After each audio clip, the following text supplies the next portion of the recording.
Okay, so let's scoot on. We're going to be talking about inequalities that involve quadratic functions. So, first let's look at a graph of a quadratic function. This is clearly a quadratic function, correct? Y equals f of x. This is in the shape of a parabola. And I notice there's two x-intercepts. One is at negative 2, 0. The other one's at positive 2, 0. Yes? Okay, now they're asking me to solve two questions. The first question is f of x is greater than 0. Now, here's the deal. I need to know what they're asking me to actually solve for when they say f of x greater than 0. If you recall in a previous lecture, when we had something that said f of x was equal to 3, what were they asking me to solve for here? Yes, here they were asking me find x when y equals 3. Well, same thing over here. They're asking me to find x, when y is greater than 0. Are you with me? That's what they're asking me to find. I need to understand that. So, question for you. Y being greater than 0 means that y is excellent, positive. And the y's are positive where here? Good, above the x-axis, correct? So technically, these y's are positive, and these y's are positive. Yes? Okay, so if those y's are positive, the question is, what x values are keeping these y's above the x-axis? What are keeping them positive? So let's take a look at this one over here. Now, we know that this part of the graph does not just go straight up. It goes up and out at the same time, right? Kind of exaggerated that one a little bit, but it goes up and out. So here's my question. What x's am I using to keep this positive? Yeah, I'm using all these x's, right? All these x's are keeping these y's above the x-axis, which means it keeps them positive. Agreed? So these y values, good, they start at these x values, they start at negative infinity and they go all the way to, they go all the way to this point, which is negative 2, don't they? So I know that some of my x's are from negative infinity to negative 2, correct? Now, my other x values that are keeping these y's above the x-axis, keeping them positive, are, good, they start at this point and then they go out that direction, which means they end at infinity, which means they start at positive 2 and go to infinity. Now, my only question is, should I put parentheses or brackets around that 2 and that negative 2? And if you're like, I'm not sure, I'm thinking brackets because I see solid dots here. And I understand that. But here, did it say it was supposed to be equal to 0? No, it doesn't say equal to, which means these get parentheses. And to make certain you keep your two answers together, right, my x's are in this interval or this interval. You with me? Okay, awesome. Let's look at this next one, problem number 2. Again, we need to understand this. What are they asking me to find? Good, same thing. They want me to find x when y is less than or equal to 0. And when it's less than or equal to 0, that means it is negative. And negative y's are, good, below the x-axis. So all these y's are negative, aren't they, on the graph? So what x's are we using to keep these y's negative? Yeah, the x's we're using are right in here. These are the x values we're using between negative 2 and positive 2. Agreed? So now we have to ask ourselves the same question. Do I put brackets or parentheses around that negative 2 and positive 2? In this case, I put a bracket because I'm seeing an equal to sign. Good? Does that make sense on this graph and these questions? Cool. Got another example. Okay, so let's look at this second problem. In this second problem, I still have a parabola, and I have a parabola going down, but it's being intersected by this line. Now, the parabola is called f of x. The line is called g of x. With me? And this line intersects the parabola at the point -3, -12, and at the point 2, -3. Good? Okay, just so we have our basic understanding. Now, the first question it asks me is this. They want to know where f of x is less than g of x. So again, I need to ask, what are they wanting me to find? Are they wanting me to find x's? Are they wanting me to find y's? What do they want me to find? Well, here's what I know. The x is left blank. So here's what they're asking me to find. They want me to find x when... Now, this one I'm going to approach a little differently. Since I have two functions, here's how I'm going to approach it. F of x is the orange line, right? G of x is the pink line. So here's the deal. F of x being the orange line, they want the orange line less than the pink line.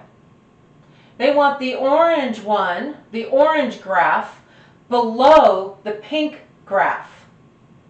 With me? They want the orange graph underneath the pink graph. So we need to find x when the orange is below the pink. That's how I'll phrase it. Why? Because I'm a visual person and I understand colors very well. And if you're not sure about the colors, I get it. Know that the orange line is the parabola and the pink line is the linear function. Okay, the orange graph, I should say, is the parabola. The pink graph is the line. Good? Okay, so here's what I'm seeing. I'm seeing that the parabola is below over here, the pink, the line, and I'm seeing that the parabola is also below the line over here. This is where that is underneath it. Now, we're trying to find x's, correct? So, this line, again, so right about -3, right, is where this line starts not just going straight down, but it goes out, doesn't it? So it goes out towards -infinity, doesn't it? It's all these x values that are keeping the parabola below this line. So I have -infinity to -3. But I'm also noticing that right here at 2 for the x and out to +infinity is where this parabola is below the line also. So it's also from 2 to infinity. Now question, what do I put on the -3 and the 2? Excellent. I put parentheses because there's no equal to sign here. And yes, I have to put the union symbol along with it. Does that make sense? Okay, let's look at this second one. This second one is asking us to tell them where the f of x is greater than or equal to the g of x. So what are they asking me to find? Good, they're asking me to find x. Find x when, good, f of x is the parabola, agreed? So I need to know where the parabola, which in this case is the orange line, or the orange graph, when the orange is, that's right, above the pink one, or above the line. I need to find out where the parabola is now above the line. And here's what I'm noticing. The parabola is above the line here. Agreed? That's where the parabola is above the line. And that's above the line from -3 to +2, isn't it? And what do I want to put on the -3 and +2? Good. I want to put brackets because it says equal to. Does that make sense? Don't get too deep on reading these graphs. They're very visual, and that's how I need you to keep this. Very visual. Does that make sense? Okay, so hang in there. I'll be right back with some more examples that are not. Okay, so now let's solve this quadratic inequality. Here's the deal. We've learned to solve inequalities in the past. However, the inequalities that we have solved always had an equal to sign in them. Remember when we first learned to factor? We had to equal it to 0. Remember when we learned the quadratic formula? It had to be equal to 0. Agreed? Okay, that's not an equal to sign. So here's the thing. First and foremost, I need this 12 over to the other side.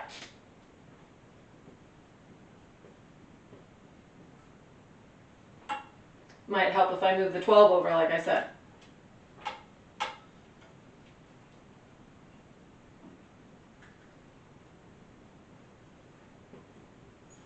Okay, that's a lot better. Now, here's the thing. I know how to solve this second degree polynomial by either factoring or quadratic formula, right? It has to be equal to 0 though, so either method would work, right? But then there's an inequality here. And so now this inequality poses a little bit of a challenge, because this inequality says to solve that part, you need to graph it. So it's like, okay, so how do I go from solving this by factoring or quadratic formula to graphing it? What's the connection between the two? How do I know to get into graphing mode? So that's what we're going to figure out. Here's the deal. First and foremost is this. The very first thing you need to do is solve the quadratic. So first, you are actually going to solve the quadratic.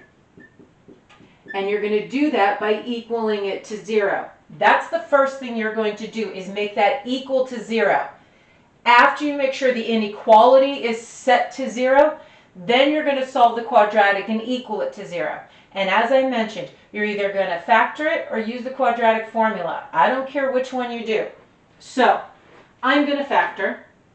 And I'm sure most of you will probably factor also.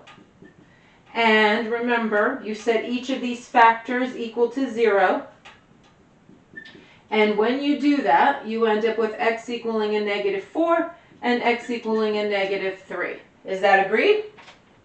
Okay, so you're like, well, that was easy enough. That's true. But that inequality says I'm supposed to graph it. So you're like, well, how do I get from there to graphing? If you're going to graph, right, that means I have an x and a y, don't I? I see my x, but what I don't see is the y. And if I'm supposed to graph, then there's got to be a y here. Where would the y be located? Some of you said it, some of you are like, I'm not quite sure. Wouldn't the y be located on this side? So if that's where the y would be located, think about it. I have y being equal to 0. I solved for x when y equaled 0, didn't I? What did I find? If I solved for x when y equaled 0, what did I find? Yep, I hear you. You found X-intercepts. Because to find X-intercepts, the y is equal to 0. So this means you have 2 X-intercepts.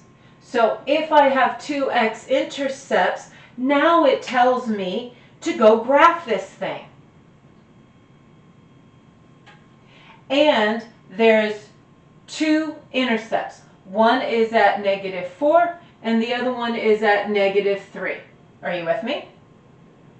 Now I'm going to tell you, this is actually a lot simpler to finish this off without the y-axis. You can put it in, it's no problem, and I am going to put it in, but you kind of don't need it.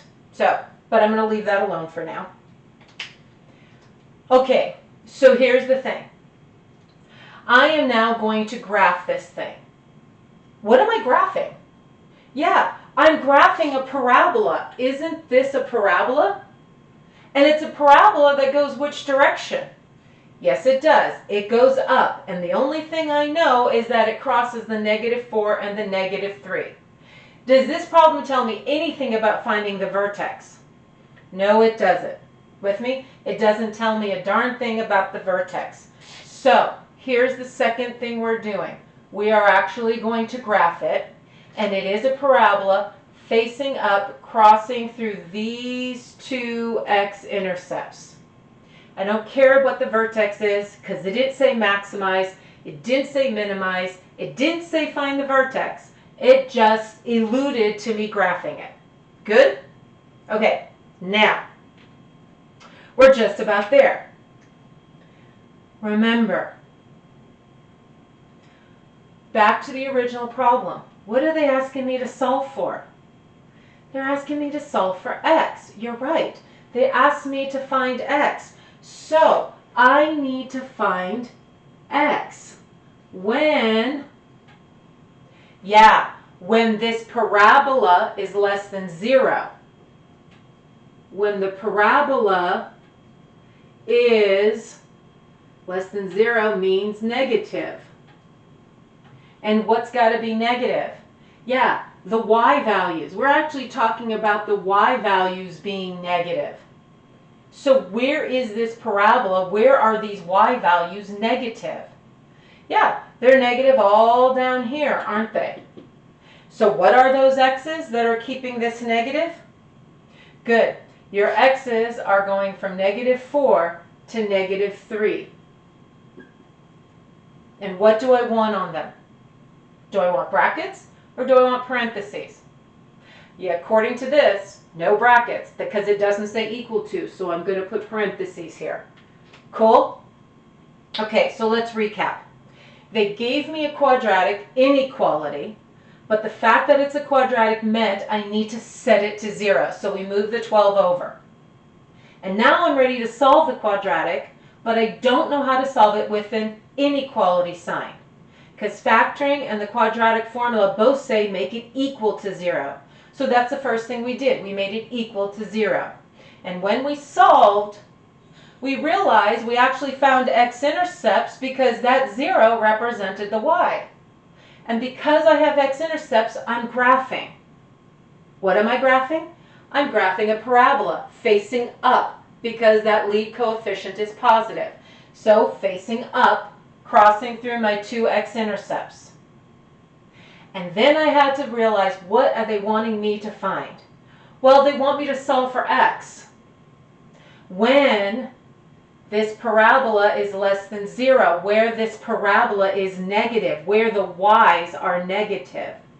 So we said that it's below, it's negative from -4 to -3. Cool? Okay, so hang in there. Okay, so let's look at this fourth problem. Now, there's a lot going on here, right?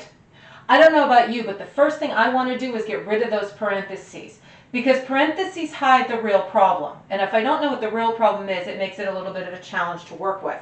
So let me distribute this first so we can see what the real problem is that we're dealing with.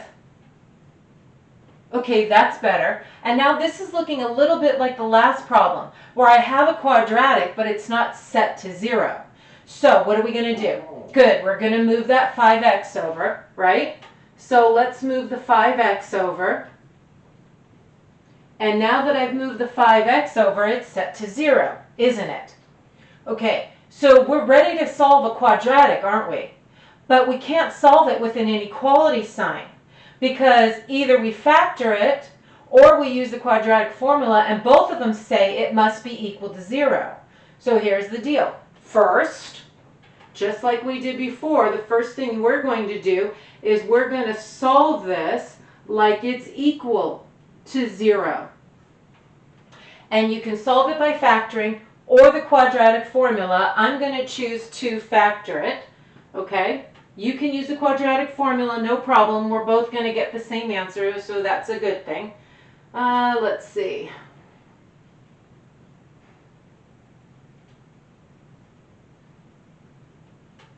Okay, so this is what I got when I factored it.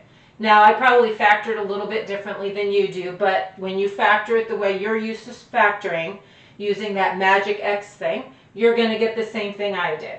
Cool? Okay, so I'm going to set each one of these factors equal to 0, and then I'm going to solve. And on this first factor, I end up with x being a negative 2/3, and on the second one, I end up with x being a positive 3/2. Now, here comes the $64 question. We solved the quadratic part, but what we didn't do was solve we didn't solve the inequality part, did we?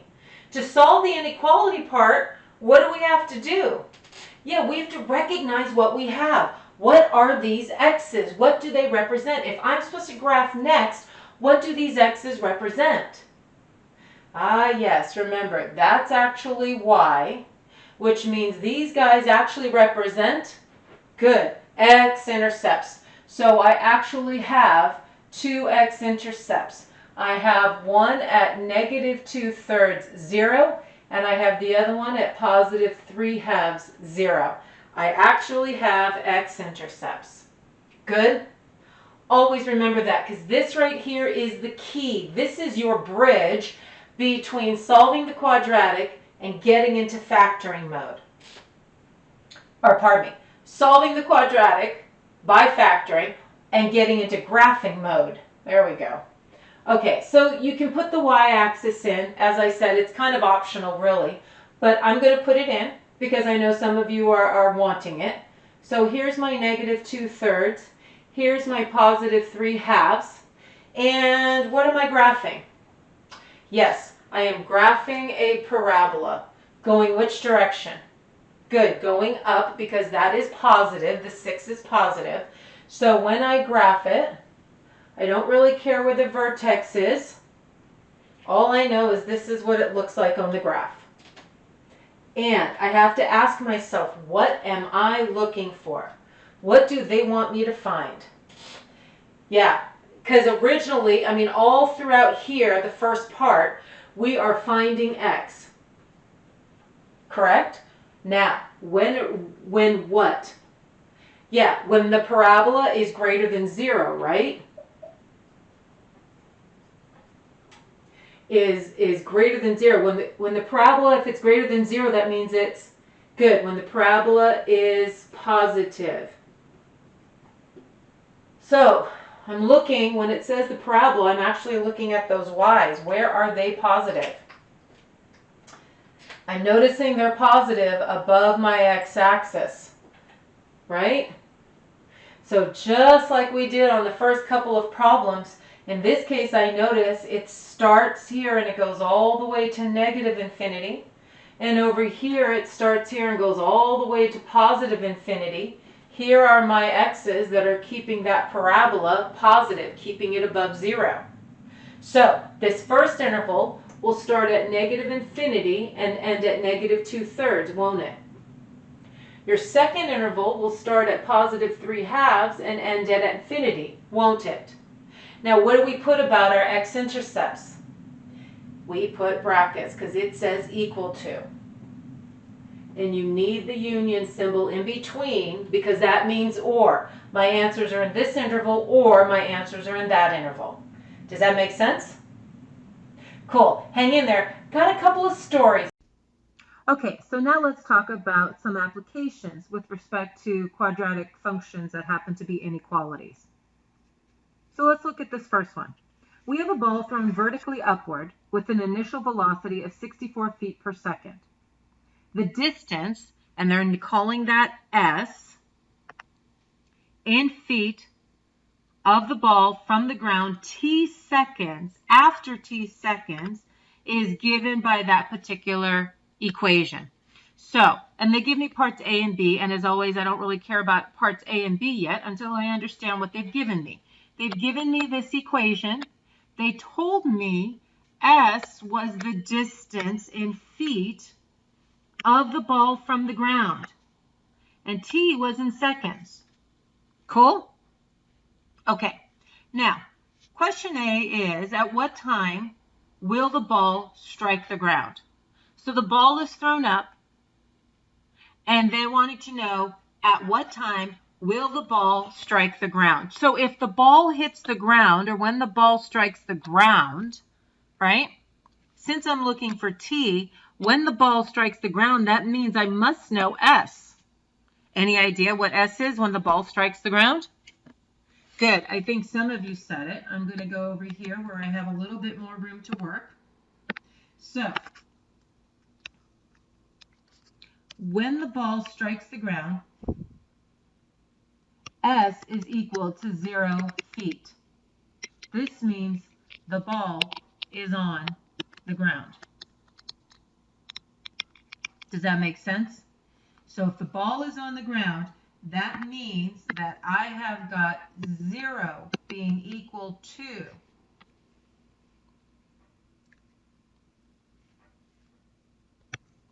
64t minus 16t squared. And now I get to solve this quadratic. And it's an equal to sign already, so that's good. We know how to deal with that. Now, I don't know about you, but I'm going to put this in descending order because it just works better for me. And my first step of factoring, if you recall, is to take out the greatest common factor, what's in common. So I'm seeing a negative 16t, which will leave me t minus 4. And then I get to set each one of them equal to 0, right? Okay, so in the first case, t is equal to 0. And in the second one, t is equal to 4. Now remember, time is in seconds. So here's the deal. Question for you I have is this. What does this first one tell you? Yeah, it tells you they haven't even thrown it up yet. T is equal to 0 seconds. The ball has not been thrown yet.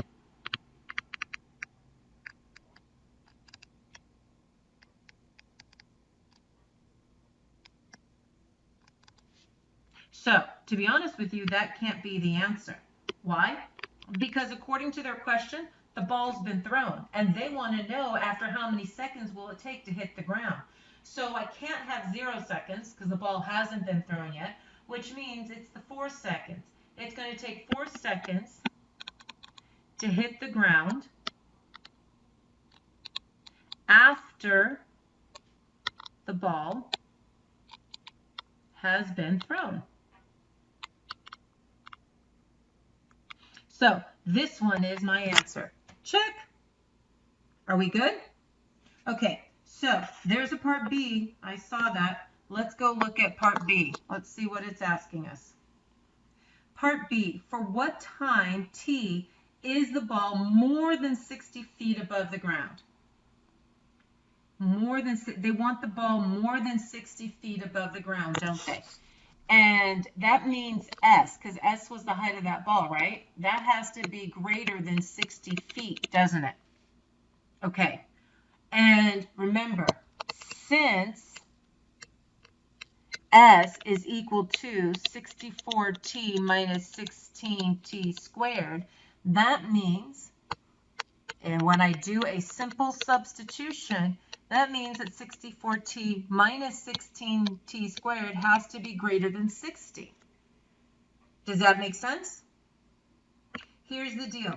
This part to me is extremely important. If you understand how to write that, then this equation becomes very simple, or I should say this inequality becomes very simple to set up.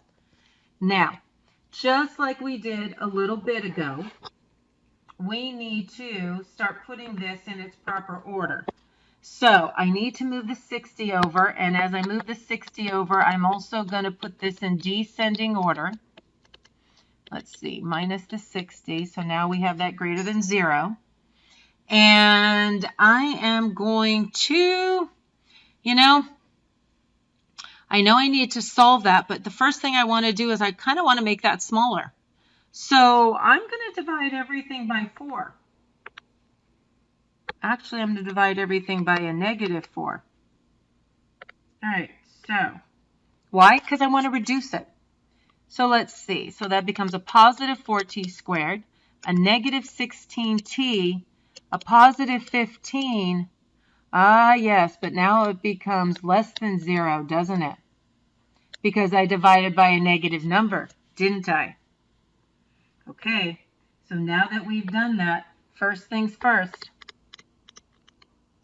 we need to solve the equation. So you can use the quadratic formula, you can factor it. I'm going to go for factoring, and let's see what I get.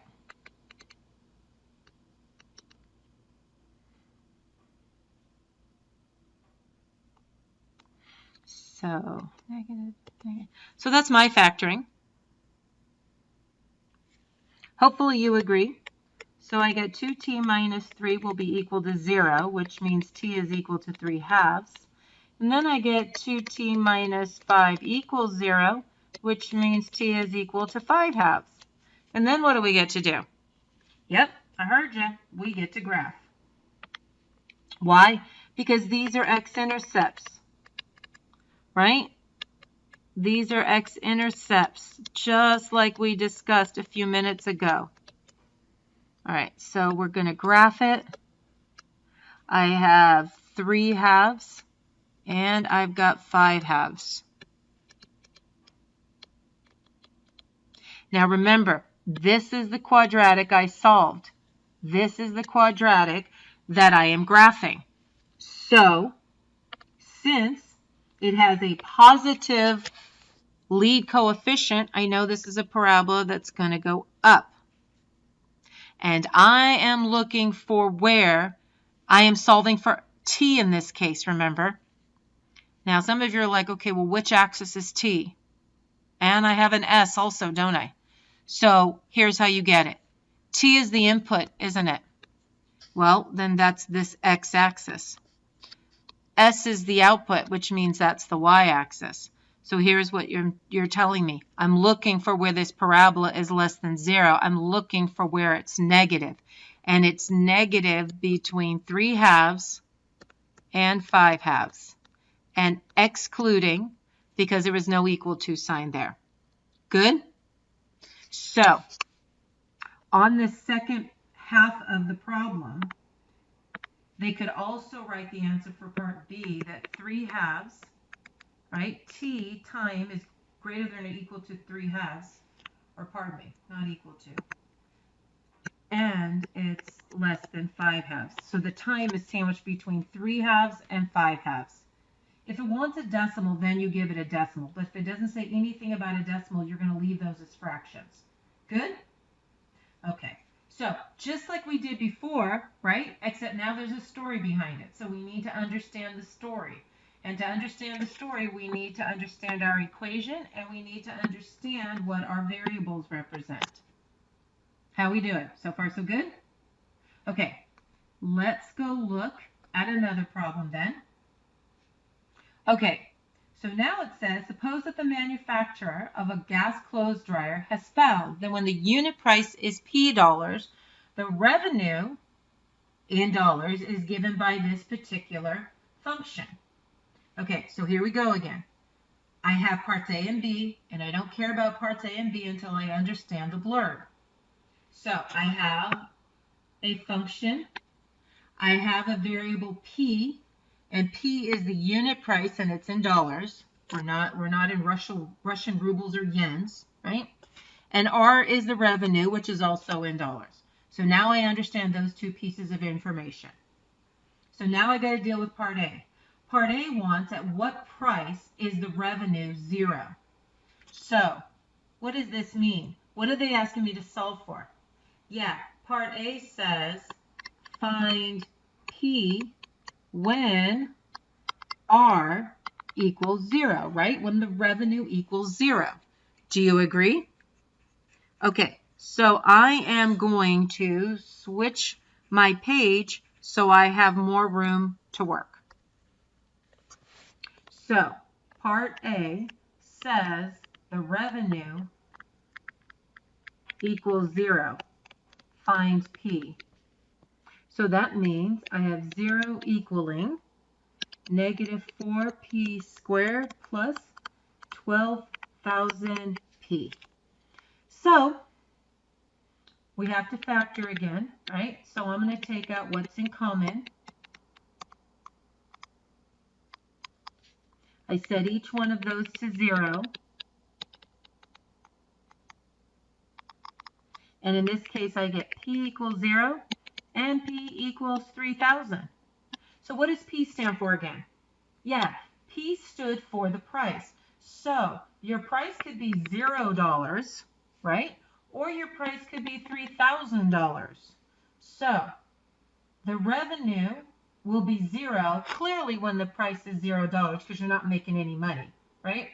Or if you charge $3,000 for the price, the revenue is also going to be 0. So it makes more sense that the second answer will be it, but they're going to want both answers. So because notice what they said, use a comma to separate your answers. Okay?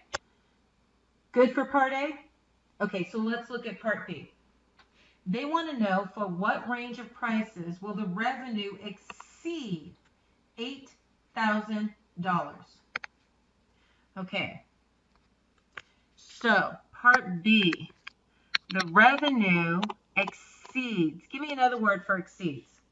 Yeah, the revenue is greater than $800,000, right? All right. Now, we know that the revenue is found by this particular function. So instead of writing the word revenue here, I'm going to make a simple substitution with the revenue function. And now I know which direction the inequality sign goes with respect to that $800,000. You know, here's what most people do. They try to just get everything down right away. It took me 2 seconds to write this line here. And because I wrote that, I understood how this inequality was going to get set up. Does that make sense? Please take the 2 seconds and do that. It will be so worth your while. Okay, so time to start putting everything to one side. Agreed? So I'm going to bring the 800,000 over. And before I do anything else, I want to try to make these numbers smaller. So I am going to divide both sides by that -4 only to reduce my numbers. No other reason. So we have a positive p squared, a negative 3,000p, and a positive 200,000. But now it's, now it's less than 0, isn't it? Okay, so now it's time to try to figure out what I'm going to get here. Let's see. I think I'm just going to use a quadratic first. We need to solve this as it's equal to 0,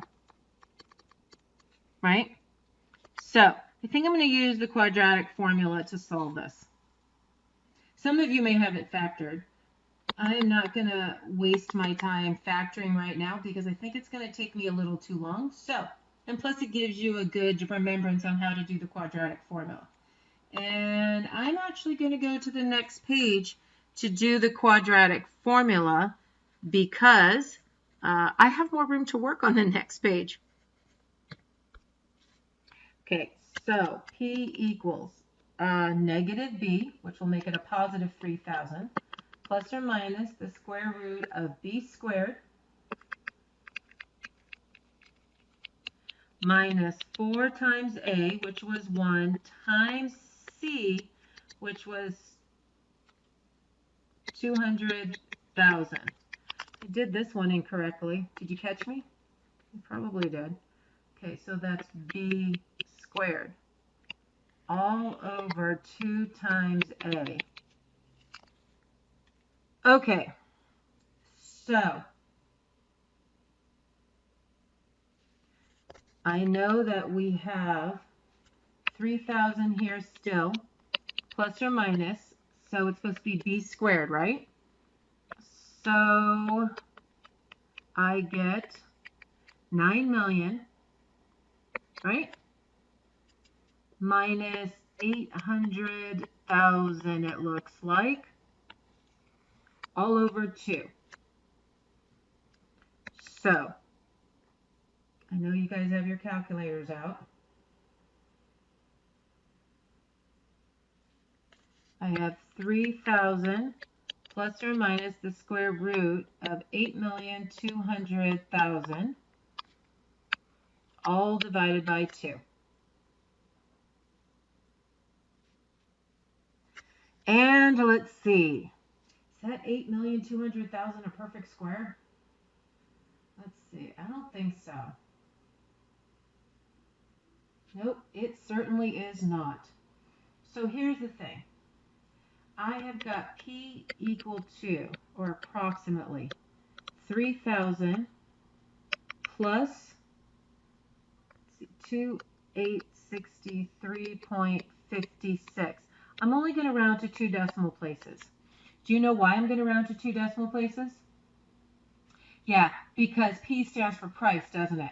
So it doesn't make sense to have it any higher than 2 decimal places. So I am going to add the 3,000 to it, and then I'm going to divide by 2. So I get P on the first one is approximately $2,931.78. And on the second one, we have 3,000 minus $2,863.56, all divided by 2. So let's see what we get there.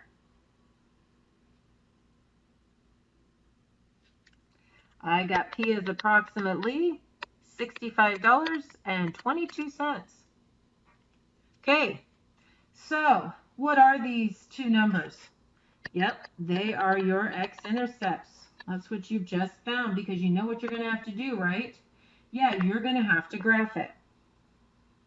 And it looks like one of my intercepts is there and the other one is way out here in no man's land somewhere. So clearly this is not to scale. If I go back, this is the equation or the inequality I am working with. So it is a parabola that goes up since that is my lead coefficient is positive. So when it goes up, it looks like this. And I am looking for where the parabola is less than 0. I'm looking for where the parabola is negative, which hopefully you see is between $65.22 all the way to $2,931.78. And we're not including it because it needed to exceed 800,000. So if they charge the price, if the price is anywhere between $65.22 and $2,931.78, then the revenue is going to exceed $800,000. Cool? Does that make sense? Okay, so let me go back and recap it just a little bit. Part A wanted to know the price for the revenue being 0. Well, that was simple enough. We set R to 0 and we found it. Part B wants to know the range of prices where the revenue exceeds 800,000. So, again, I highly recommend writing those words. We needed to get that set to 0, which we did. And before I did anything, I wanted to try to reduce the numbers. And when I reduced the numbers by a -4, the inequality sign flipped. And the first thing I needed to do was set it equal to 0. And in this case, I solved by the quadratic formula, which we continued on this other page. And there's the work for the quadratic formula. And I had to remember that these two answers were X-intercepts. And after I did the graph, I found my range of prices. Good? Okay, so hopefully this makes some sense to you. You have fun with this stuff, and I'll catch you on the flip side.